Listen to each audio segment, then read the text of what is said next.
Hello, it's Paulicia Aguilard. I am your relationship coach, and I'm helping you transform from the inside out.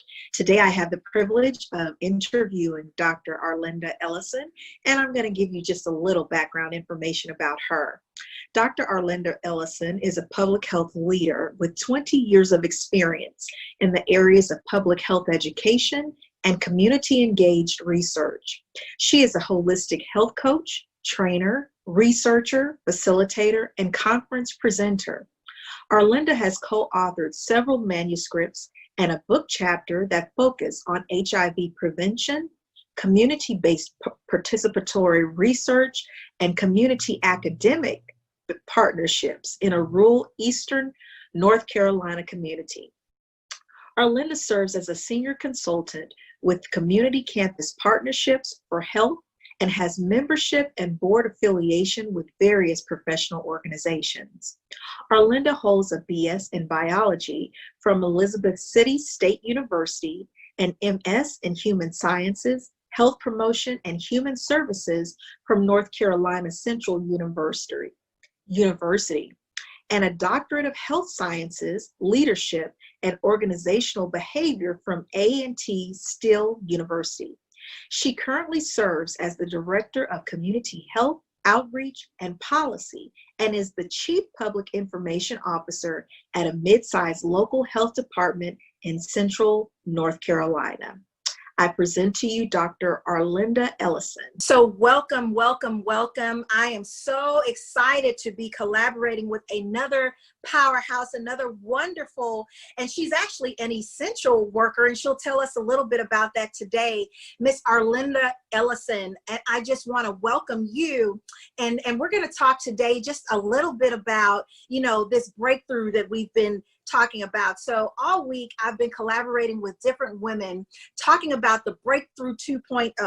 And at this time, I think that it's very important that people start to understand why it's so important to get your breakthrough.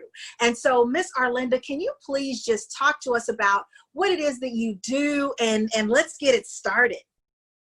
Okay, great. So I am actually a public health educator by training. I have a master's in health promotion. What I do is I work at a local health department in the county of Central North Carolina. And so I'm actually over their community health outreach and policy section. Most health departments consider that as the health education department. Yes. We expanded our name because we realize we want to make sure that it's known all the facets of what we cover. It's really important for people to understand that we are concerned about the entire community and the community's health. We are very active in outreach, but we don't want to forget the policy piece of it because it's very important. The little p policy leading to the big P policy. Okay. So, and so I am over that department. Yeah. I have 2 health educators, a couple of nurses also who function in various programs. Okay. And we have So we have a couple different programs focusing on infant and child injury prevention, adolescent health. We have workplace wellness. We have, that's one of our nurses that does workplace wellness. We have a child care health consultant who spends a lot of time working with the daycare centers, the formal centers, as well as the home-based centers. And making sure that they have the training that they need, like medication administration, CPR, those different things. So we have someone that does that. We have a contract person that's working on opioid prevention. We know that's a hot topic right now. And so in our county, we've seen our numbers rising. That's been happening in many counties, but in North Carolina, we've definitely had numbers rising. And so we have someone working directly with that. And then we have We have someone that does Safe Kids, Okay. and which is the childhood injury prevention. And then finally, Healthy Beginnings, which is a home-based care coordination program to make sure that there are resources available for moms, new moms, or even when they're pregnant. We actually contact them before they deliver while they're still pregnant. And so we have a lot going on in our department. Yes. A lot for you to manage, a lot for you to make sure that it's running and it's functioning. So, you know, you talked about policies and making sure that people are operating, your staff, they're operating in a way that's going to be beneficial to the patient population. Right. It's very important. It is a lot of balls to juggle, I must admit, but we have a great team. We have some young millennials, so they keep me up to date on what's really happening. And it also, it gives me an opportunity to learn new approaches and new ways. And so I actually value that. And then we have some other who are Gen Xers. So we have a nice little balance. Yes. And I think we work well as a team. Yeah. But the biggest thing is in our community, our health department happens, as a lot of health departments, we happen to be located in one of the more poverty-stricken parts of our county. Okay. And so many of our clients come from the neighborhood in which our building is, but it's also helping us to shine a light of the lack of resources or the problem with accessing resources, whether it is accessing health, transportation, quality education, sidewalks, I mean, built environments. So we're really trying to bring light to all those different things because, and I don't want to jump too far ahead of you, but it's something that we realized a few years ago, and we actually mapped it out to show the proof. I'm in an area where within a 3-mile radius, the gosh, I'm getting my words mixed up now. The life expectancy, life expectancy reduces by 11 years. That is concerning. It's scary. It's traumatic. It's stressful. So you were talking about stress. That is a subject of stress. You know. Yes. Let me go ahead and ask this. When you talk about you know, the lack of resource or lack of access to care, and you've mentioned a lot of different populations in which you are responsible for, your team is responsible for providing those resources and living, or you know, a lot of the patient population living in an impoverished, you know, neighborhood or community. How do you feel like that stress is affecting their overall outcome, like what you talked about? You mentioned like it's 11, did you mention like 11% of 11 years. 11 years of life expectancy that it's taken based upon this lack of access to care. Is that what you're saying there? Right. So what it is the zip code in which you're born. A 3-mile radius in this particular county. If you get on your main street and you drive 3 miles, being born on one end versus 3 miles down the road is an 11-year difference.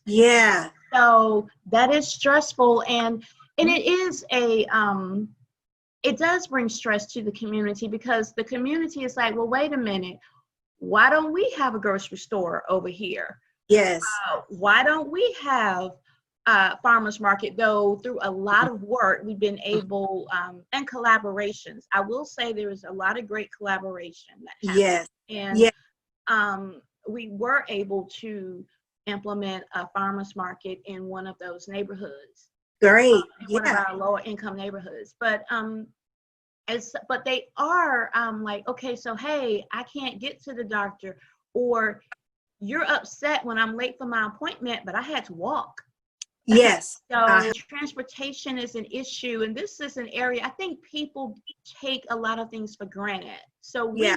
just received public transportation Hmm. Hmm. so years ago Yeah. in this area. And so, Yeah. and just remembering that not all areas have public transportation. Not Sure. everyone can go and catch the bus and Yeah. go places or catch the train or the subway or what have you. Yeah. So So, let me ask you this then, Arlinda, because it sounds again like those barriers or access, for people to access care is something that you are and your team is striving to continue to work around or navigate. And so what do you feel like when clients, and you mentioned with children, so I'll go with your children, the patient population, what are some signs that you might see even with them and their families of stress? What types of symptoms do you see as they're coming in, or as you're educating them on, how to take care of themselves? What are some of those things? well, I mean, it's definitely chronic illness that is seen early on. And so Yeah. there's a need to educate about eating habits or exercise and such. But again, if everything in your neighborhood is fast food, Yeah. it's hard to talk about eating fruits and vegetables. And so those conversations are happening, or there is no sidewalk in the neighborhood. It's hard to tell a child, go out and take a walk in the middle of the street. So, Yeah. I mean, so we have to think about those things. But what we see, honestly, sometimes it's just in the clients coming in, sometimes tired, or sometimes people might say, oh, they have an attitude. No, they just walked a few miles to get here. Yeah. Yeah. And it's hot, or it's Yeah. raining, or something like that. Mm-hmm. Or those that are able to catch the bus. Oh, the bus was late. So it's a lot of different things happening. And sometimes I had to get multiple children dressed and ready. Yeah. Those of you who are parents understand Yeah. that. Yeah. Kids dressed and ready so that I could come here to this appointment or bring the child to the appointment. Sure. And I'm Mm-hmm. doing it on my own. And Yeah. so there are a lot of areas where stress can come into play. And then if you happen to meet the person at the front desk who is not that pleasant, Yeah. then that's just another layer. Another layer of, yeah. So let me ask you then, like in terms of your staff and your team, you say that they are wonderful. You have wonderful, methods in which you are reaching out to the patient population that you serve. So what type of stresses do you even see, within your team, because you're serving such a high volume? What are some of those stressful situations or signs that you might see that shows up that, you might have to talk to them or even make them aware about, like, oh, you're a little bit short today, and you're taking into account, what they're experiencing as well as the patient population.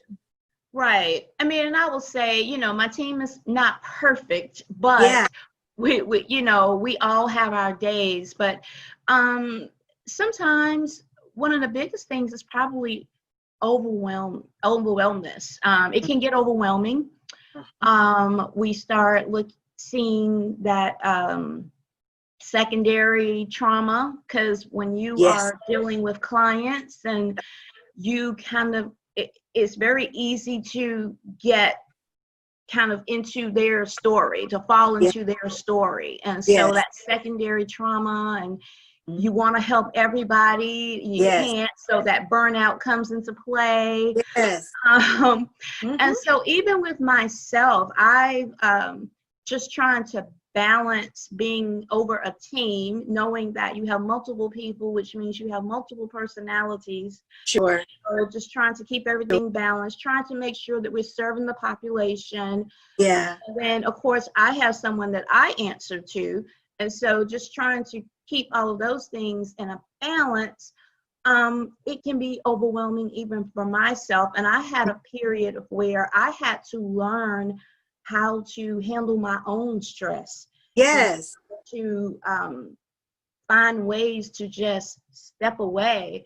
Mm-hmm. Um, I have had times when, I would get upset or angry, and you can't just go off on people, Yeah. because the situation is making you upset. And so what I realized I was doing was internalizing it. Mm-hmm. And which I kind of say that men explode, women implode. Uh-huh. I imploded. Yeah. So all of that was just internal, and I was really killing myself from the inside out. Yeah. I love was how damaging you talk myself. about that because, that is when you talk about the differences with men and women and how they really sometimes don't even recognize that they're stressed out or that they're overwhelmed, because it becomes like a normalized thing where you are used to moving, and being busy, like you said, being a director over a team, being responsible for not just your own needs, but their needs as well. And then you also have somebody that you have to answer to make sure that, things are going the way that they're supposed to in your policy and implementation. Right. So I guess the biggest thing that I've heard you say is about having a balance and recognizing, some of those signs. And for you said you imploded from the inside out. You were internalizing, which is easy to do. You were internalizing a lot of what people were bringing to you. And then I would venture to say even how to, respond, to be able to allow them to have the free will to manage what they need to, but at the same time, give them the direction and the support, but then you're stressed. So how does that look? So when we talk about the balancing in between that, it can be very overwhelming. So I want to ask you this next question.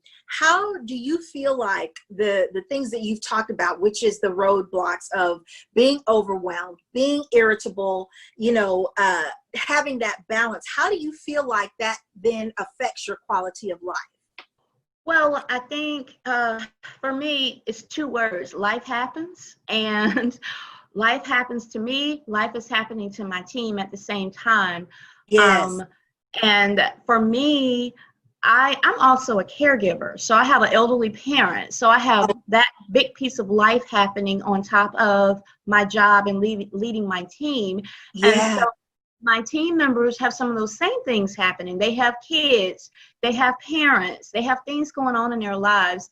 And so sometimes, just to be honest, it's hard to focus in on other people's issues and trying to help them. Yes. And fight for them, because in essence, that's really what we're doing. We're fighting to gain some type of equality across the board, to try to promote health, prevent disease. So we're fighting for that. It's hard to do that sometimes when your life is just tripping. Okay, it's a lot of things going on in your life, and so there are roadblocks. Just have to learn our best way to get around them. For some, they go and exercise and they're great. I have one of my staff persons, she has to be the most healthiest person I know, because she'll go out and she'll just run. She'll just run. And so and I'm like, that's great, and then there are others who they like to listen to music, and there are some that just like to talk it out. They just like to talk. And we have to be willing to be open to those things, and willing to adjust, because we all have our different ways of doing it. And for me, once I realized that I was imploding and I was swallowing my irritation or irritability, my anger, I was swallowing it down and it had nowhere to go. There has to be an outlet. That's right. What we learn about trauma is you may not remember, but your body will. Well, your body remembers all that anger. Your body remembers all that frustration. And if you don't release it and have a way to do it, it's going to cause problems. And it is. And I will be transparent. What made me go get it together I had a heart attack. Ah, And I am too young for that. I was too young when it happened. And yeah, so that was the thing that really got my attention. Because when I went to the hospital, the doctors were like, okay, you're not terribly overweight. It doesn't sound like you eat horribly. And, yeah, because they're asking all these different questions. And so and once they asked their questions, they went, you're stressed. yeah, yeah, And it made me go, wow, I kind of did this to myself a little yeah, bit. And then I learned what happens with that stress in your body, and when you're comfort eating or you're eating on the run and you're just grabbing these different things, and what happens to the sugar when it's in your body and it's turning into that nice plaque in your arteries and yeah, things. And so yeah, I had to learn about these different things. And so I made it a point and a mission to just say, okay, this is not happening to me again. mhm, I cannot afford my life to. yeah, yeah. I Yeah. love that, Arlinda, because, and I thank you for sharing your transparent moment about, sometimes this is what we're talking about. When we talk about having a breakthrough, that is learning. It's a healing process. And so you don't know what you don't know. I mean, and I'll be transparent with you Yeah. too. As a mother, many years ago, even rearing my own family, I was diagnosed with postpartum depression. I wasn't taking care of myself. I was doing like what you were talking about, internalizing a lot of those things where we become super women and we're working a lot of hours. We're trying to be there for our growing family and, my husband at the time. And so all of those life changes, not speaking out about it, just, trying to be like what I talk about is that woman of faith where it's like, okay, I'm strong. I can get this together. I'm going to figure it out. But what I was doing was I was dying slowly on the inside that you mentioned too. So I love the fact that you've brought to light about being aware and letting it continually to be something where you're learning as you go along, as we're advocating for those that we manage and work with, and even our patient population. You have to check in with yourself first, right? Yes. Because Yes. when you're not doing well, like you said, when you notice that you're imploding on the inside, then that's what's going to come on the outside, right? You're not being your best self. You're not able to be present with your staff. You're not able to really listen like you think you're listening. I did that too, where it's like, yeah, but you're not really there. You're not really present in the moment. So I love how you've given that example. So my final question, because this has been amazing, is, how do you feel like, with the Breakthrough 2.0, we've talked about, us getting our breakthrough.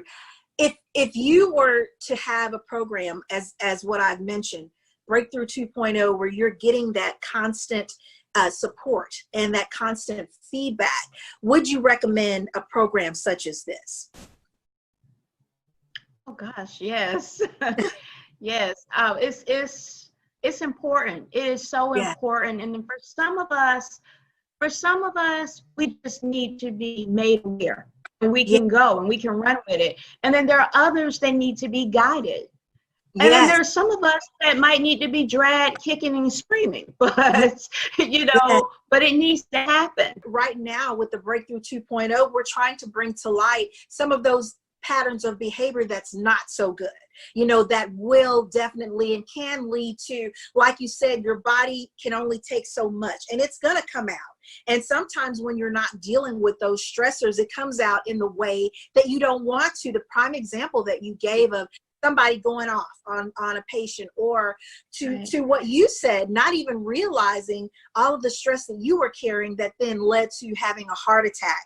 Right. So we have to begin to take care of ourselves and understand that programs such as the Breakthrough 2.0, programs such as what you're doing wonderfully in your city, to continue to bring awareness to it. But at the end of the day, you have a choice. you can either decide here are the two things. And if this choice isn't working for you, then make another choice. We're talking about your overall life and quality of care. I know for me, I don't want to be in that 11% that you talked about. I have a lot of things to do for me and my family, and people who are listening right now, you have a lot that you have to give and that you have to do. And so how do we begin to continue to take care of ourselves so that we can be a light to those people who depend upon us? So I just want to say, Arlinda, I appreciate and I thank you so much for your time today. Your wealth of knowledge has been amazing. Your transparency has been amazing. And I know that there are people listening today, their lives are touched. Your life is going to be changed. And maybe you heard something today that you heard before, but you heard it in a different way. And so you're hearing the real, you're hearing it raw, you're hearing it here live. So I want you to do this for me. If this has been effective for you, I want you to put in the comments how this has affected you. I want you to put, yeah, Arlinda was right on. Yes, Paulicia, y'all are speaking real truth today, because we want to continue to do this and we want to help you to continue to get your breakthrough. So Arlinda, before we close today, how can people reach out to you? I know that you're busy, and so we're not trying to overwhelm what you do, but even to learn more about what it is that you do, how can we reach out to you? Sure. I am willing to take emails. My email is arlindaellison@gmail.com. That is ARLINDAELLISON@gmail.com. You can also find me on Facebook at Arlinda Ellison. I'm pretty easy to find. There aren't too many of those up there. So reach out to me, and I'm in the process of building up my presence in social media, but definitely reach out to me. I do consulting regarding public health or community engagement and even health coaching, which, come to Paulicia, come to me, it doesn't matter. So we're gonna work together on this. We're gonna work together on this, definitely. That's right. And I want to thank you for your time today. I want to thank my listeners out today. I just encourage you, because I know this is a stressful time. And so what we're doing is we're collaborating and talking, is just coming up with ways in which to help you be the best that you can in navigating through the challenges that come your way. And so no, nobody is perfect. We're just trying to take what's not perfect and take it to a different level, being more aware of our stressors. Now with that information, it's up to you to what you're going to do about that. So I thank everyone for listening. My name is Paulicia Aguilard. I am your relationship coach, and I'm helping you